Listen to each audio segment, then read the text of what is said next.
lions and lionesses. So I have been combing through the archives of research libraries all over the globe and I had to choose something to talk to you about. And this week in the United States of America, it's Thanksgiving. And I was talking to Andrea and I was like, I wonder if there's research on gratitude, on Thanksgiving, on appreciation. And then because the question I asked before that is what's the difference between people that are fulfilled and successful and those that are not? Like, I have the great pleasure and distinction to work with really successful people. And when I say success, different things may come across your mind. Success may be like a certain amount of material wealth. And I think that's what we're conditioned in the culture to believe. Like someone that has a giant house and fancy cars, that's common. But when I say successful, I mean people that aren't just suffering to get things in life, but people that live in love-based emotion where they're enjoying life, that not only do they do difficult things that may be perceived as difficult things, but they don't feel that way because they're not just committed achievers. They don't just work till their eyes bleed and sacrifice everything else like relationships or fun and fulfillment. No, instead, they have been devoted. Devotion is the highest level of self-mastery. When you realize you were always a student and you're on the path, and the path is never ending, and you're okay with that. The achiever does not like things that do not end because they only celebrate at the peaks and for only a brief amount of time, and then they set their sights on the next peak. This is why so many committed achievers suffer. I used to be me, so I totally understand it. I don't know where you're at specifically right now, but you're smart enough to be able to identify and to look back where you have been and where you are now and understand where you want to go and how you're going to get there. And so that's what this talk is about today. Instead of talking about specific foods or specific exercises or studies like that, the committed achiever gets stuck on the doing. They get stuck on the how. And where the devoted student of self-mastery, the leader, they are focused on improvement. They're focused on the journey. Like, what's the next step? And what step am I on now? And in this step, I am fully and completely present. And from a place of presence, you can really enjoy yourself, no matter what it is. Like, I remember I would have to do like physical labor. I didn't have to, I chose to. But when I was younger, my dad made me, he didn't make me, I keep saying it because I was a kid. I felt like my parents just made me do stuff I didn't have a choice, but and actually I had a choice. There'd be a price to pay if I didn't do it. But we had this like mile long like dirt road. And when it rained, it would wash away all the gravel and everything because it wasn't paved, and it would create a lot of problems. It'd be a little treacherous during certain times of the year. So my dad gave me a shovel and said, "Hey, dig a ditch along this entire mile." And I was like, "Okay, it's going to take a while." And it took me a long time. It took me weeks. And it was a deep trench. And then, like, all the dirt was on the side of the road, right? So it was like in the way. And then my dad comes down. And I showed him, and I was all proud. And he goes, "Fill it back in." And he walked away. And my dad was a menacing figure. He's not around anymore, but he was like 6'5". He was a pit fighting world champion. He was an Ironman athlete. So like my dad would work 12 hours in a steel mill, come home and train for hours. Then on weekends, he would be fighting or competing. And so that was just what I thought everybody did. I thought everyone's dad did that. So like I had a really great role model in that case, but I didn't understand it. And because I didn't understand it, I got angry. I got pissed off and I was mad at him. And because it made no logical sense. Later on, I figured out what it was. It was the act of doing difficult things and controlling my mindset while I did them that made the difference. This was an exercise he gave me, basically, but he didn't tell me, which creates uncertainty. And no one likes that when you're a kid, especially because certainty is pretty important to you as a kid, having that stability and just a knowingness, because when you're uncertain, there's fear. And so he had me do something. He put me in a state of uncertainty and made me experience it so that I always had that. So I still have the story to the day where I did something difficult and made no sense, and I filled the hole back in, and I suffered because of my mindset, not because of what I did or what he said, but the fact that the way I perceived it, the meaning I attached to it. So this is like Tony Robbins 101, right? and I'm sure I was slouched forward and complaining, and my focus was off, my physiology was, my breath was off, right? And I'm sure it was.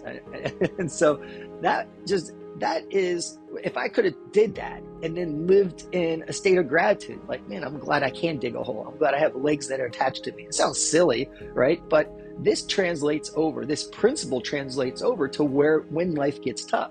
Whenever you can do difficult things, and you choose to do difficult things, no one made you do it, but you decided to do it, and you're like, hey, not only am I going to do this job, I'm going to give it my best effort, and during the time, no matter what happens, I'm going to stay centered. I'm going to stay in a beautiful state of being, as Tone would say, or I'm going to stay in a peak state, or I'm going to stay in a loving state. I'm going to stay in a love-based emotional state. That's it. There's only two types of emotions: love-based, which could be determination, could be discipline, it could be gratitude, it could be love, it could be passion, it could be compassion, it could be high energy, whatever. Those are love-based emotional states. They have energy to them. Then low energy states are negative states. They're destructive states. They're the ones where you suck the energy of everyone around you out, right? You're the point. You are the block when you're in low energy, and you make decisions that often lead to regret from that place. So how do we master this? Well, we need something that we do each day, repeatable, and that's what we do with the training.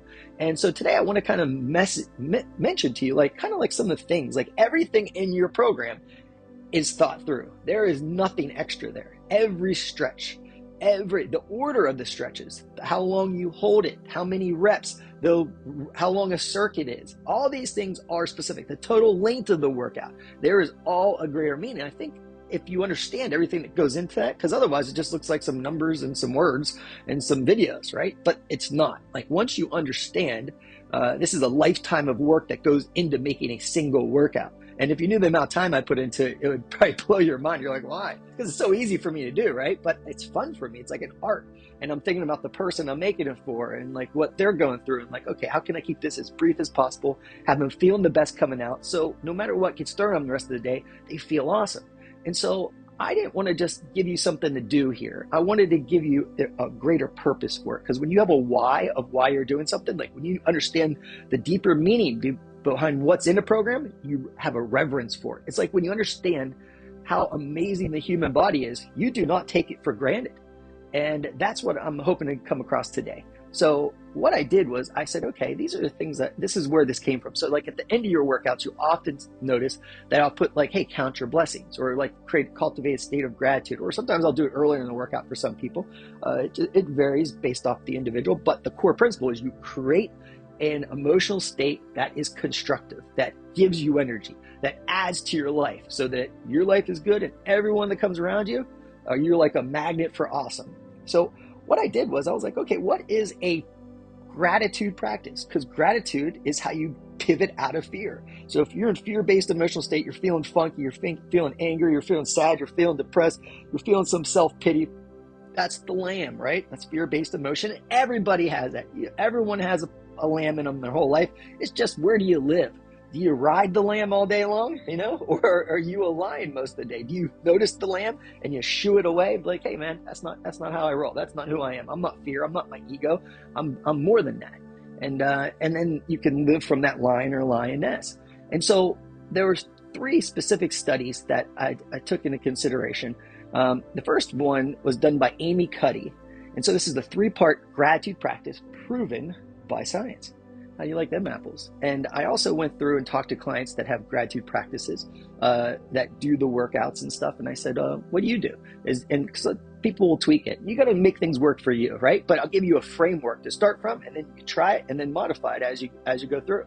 But Amy Cuddy at Harvard, she proved basically what Tony taught for 40 years, that your physiology, the way you stand, the way you move, the way you breathe, the way you act, will determine how you feel. And that not only will determine how you feel, it will increase your risk-taking. You feel more confident so that you take risks. You're like, I can do this. I don't care. Hey, yeah, it could go wrong, but I don't care because I'm going to do it. And then it affects hormones. They did this in chimpanzees, and they would take their saliva. That's how we measure hormones as well. And what happened is they would have the alpha male, like beating his chest, like doing these crazy movements, like some gorilla, right? That's the alpha male. Then all the other males in the group were timid, and the females as well. And so like there was this one like ruler in the hierarchy, right? And so what they would do the testosterone and stress hormone, the cortisol, and they found that the stress hormones in the non-alpha male, the followers, was lower testosterone, higher stress levels, because they were afraid of this, the alpha male's reaction. Probably they were like, oh, I want to do a good job, I'm subservient to them. And no one should be subservient to anybody, really, right? And so we're all the same. And what they found was they removed that alpha male. They didn't kill him or anything. They just took him out of the group. And then another alpha male, another ruler, rose to power. And what happened? That one who was previously measured had higher cortisol, lower testosterone. When he became alpha male, he started standing differently. He started moving differently. He started pounding his chest and walking around like he was the king. He was like powerful. He's like, I am the leader. And then his testosterone went up and his cortisol went down. Stress hormones went down. So does that mean we should all try to dominate others? No, it just means that any of them could have just moved their body differently and they would have felt better. That's what that means. So how do we shift out of a funky state? Stand tall, breathe deeply. And what I'll do is I'll send you a link of the video from Amy Cuddy. She did a TED Talk, really short and really good. She did a great job for that not being her profession. Like, she's a great speaker. And she summarized it in a really cool way with story, which you'll find out is really important. And so that's the first step. Stand tall, breathe, and then change your focus. Say like, hey, what do I want to get out of here? What am I here doing? I'm like, well, I'm feeling funky. I am intending to get out of this funky state, this non-resourceful state, this state where I suck the energy of everyone around me, and I'm going to shift it to a love-based emotional state. Stand tall, breathe. That's going to start doing it right there. And then you make the intention and the declaration that, like, this is what I want to do. I want to create a state of gratitude. I want to feel good. And I want to carry that with me the rest of the day. Got it? So that's the first step. The next step is story. So there's interesting. This is a Journal of Cell Reports. Journal of Cell Reports is a prestigious journal. And they measured people in a group. This group all heard a story. And at first they were like in one room, then the group was split up, and then the group was split up into different times. And they wanted to see if it had the same impact. So when people listen to a story compared to like just facts or other ways of presenting information, the concept of a story where there is a struggle, someone has a struggle, they have a challenge, and then they have a breakthrough. Someone helped them, or they figured it out. They got a higher power to help them. It's like where there was a synchronicity, maybe. So there was a struggle, and there was a resolution, there was a thing, and there was the feeling afterwards. Those were the key components of the story. So a struggle, and then a resolution, a victory, and then the feeling of that gratitude of being on the other side of this challenge and becoming more as a result of overtaking the challenge or the opportunity. And so this study showed that when these people heard this type of story, that they synchronized their heart rates and their breathing rates. So they became like one. It became one group. And we measured this at Tony's events, at Date with Destiny, and at multiple UPWs. We measured like 50 people in the crowd, and we measured him. And as he would tell a story and his physiology would change, his heart rate would change, his heart rate variability would change, his breathing would change. So the crowd matched it. So listening to a story with that type of structure will have that impact on your physiology. So what you want to do, so what do you do, right? So what you want to do is you want to remember a time. A memory is a story. So you want to remember a story, a moment in time where you felt appreciated, where you felt gratitude, and you felt loved, or at least liked, right? You felt some sense of connection. You felt positive emotion. You experienced a love-based emotional state. So this could be anything. And what you want to do is you want to choose one story that works for you, and then you just keep doing that story all the time, because the more you do it, that's neuroplasticity. That part of your brain, that link, will become thicker, and there'll be other connections to it. It'll be like a super highway in your brain to feeling awesome, to feeling gratitude, the more you do it. So repetition and emotion is how you program your mind. That's also how you brainwash someone. So everything that's used for good can also be used for bad. So you got to remember that. And that's being done to all of us all the time on social media, with the mainstream media, and pretty much everyone trying to sell you something. They're trying to manipulate you. They're trying to change your programming, or they know your program. They're using that against you. And some people are doing good things, and they're using it for you as well. It's up to us. It's our responsibility to know what's going on and to live accordingly. Got it? So you're going to tell this little story where you're going to Remember a moment when you felt appreciated, and you're going to think about, okay, what was challenging about that? What was the thing? Well, maybe it was someone you helped. Like maybe you helped somebody and you felt really good about it. Like one day for me, I was driving, my tire exploded. And I was like, what the hell? Why would that happen? It sounded like a gunshot. And so I pulled over in the parking lot and I'm changing my tires. I hear a voice like, hey, you need help with that. And I turn around, there's this like raggedy old like guy that's all beat up. You can tell he's homeless, but he's kind. And I'm like, hey, I'm good, man, but you can stay and talk to me if you want while I'm doing it. And he's just telling me, and I'm like, what have you done? And I was like, for some reason I asked him, were you in the military? And he goes, yeah. And I was like, he's like, how'd you know? I'm like, I don't know, just came across that way.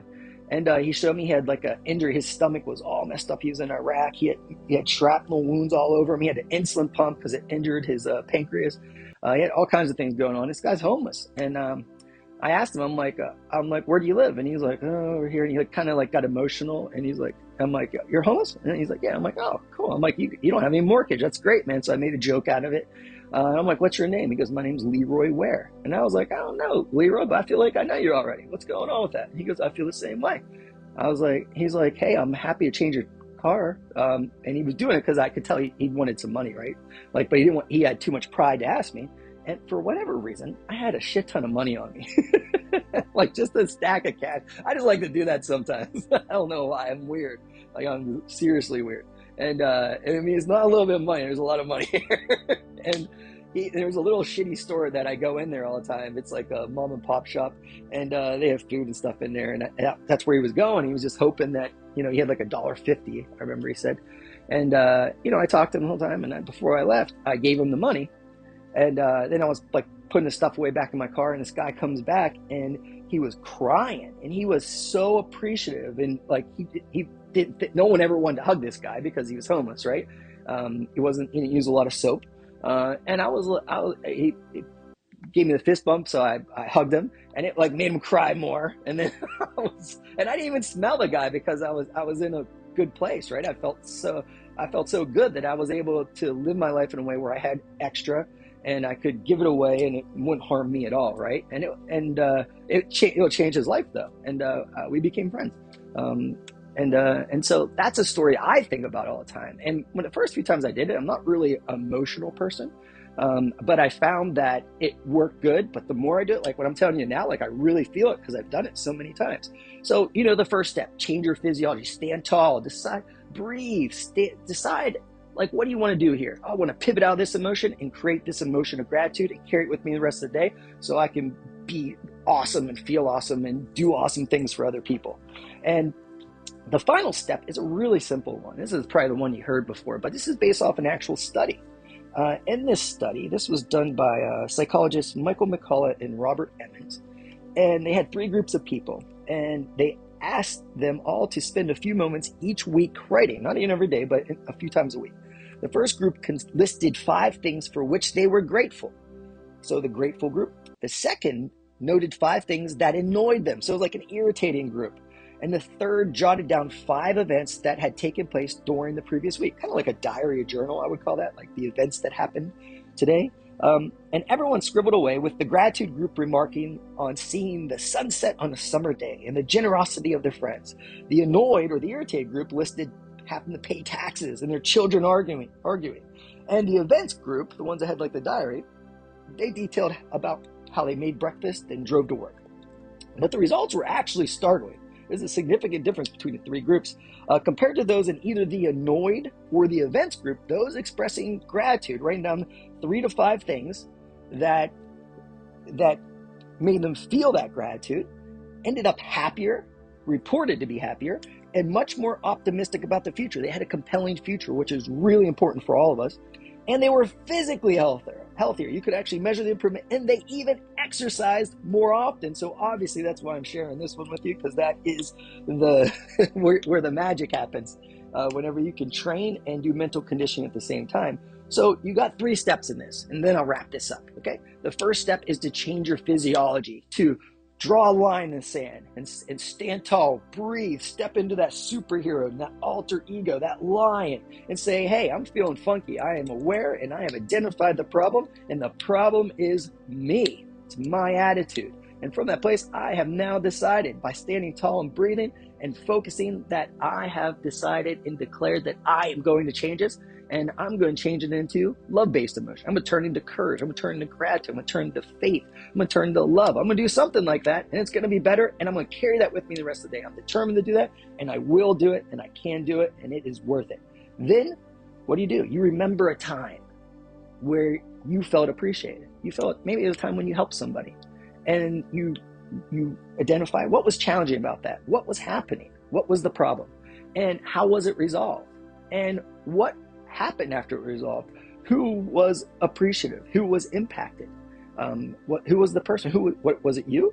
And then from that place, how did that really feel? And really bask in that emotion, because emotion is the great amplifier. Emotion is how you create things. It's how you achieve things too. Like Tony Robbins, I can tell you that. Dwayne "The Rock" Johnson, I'll tell you that. All my clients that are super successful at something in their life and fulfilled, they have a lot of emotion and they know how to manage it. They can fortify it. Like I don't have a lot. I'm working on it. That's why I do these things. And so, but it's how can you use your positive and love-based emotions to create? Love is a creative force, because if you have a lot of love, sometimes you do things to make other humans, right? Love is the most powerful energy, the most powerful force.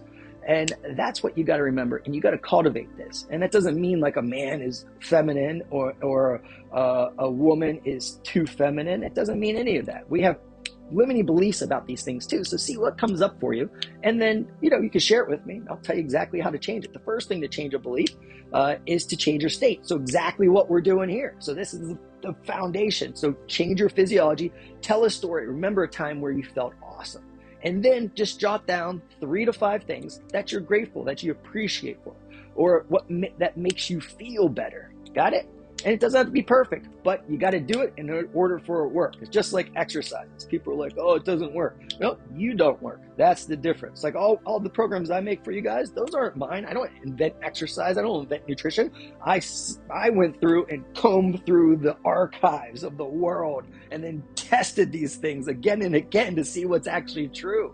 And that's the time-consuming part, but I do that for you. And so now you just got to pour yourself into these plans and bring it with the right mindset. But if you do the programs without the right mindset, it's unlikely you'll continue to do it, because you got to dig it or you won't do it. All right, I'm going to wrap it up right there. I could talk to you guys forever. I love you. I appreciate you. If you have any questions or you have anything you want me to cover in future lessons, let me know.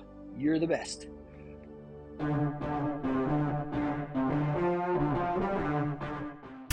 You tap into the real you, but you have to retrain yourself. The way you retrain yourself is you wake your ass up in the morning and you say, I am here for a reason and a purpose. And it's bigger than my moods. It's bigger than the difficulties of the day. I am here to live like a lion, not the fear of a lamb.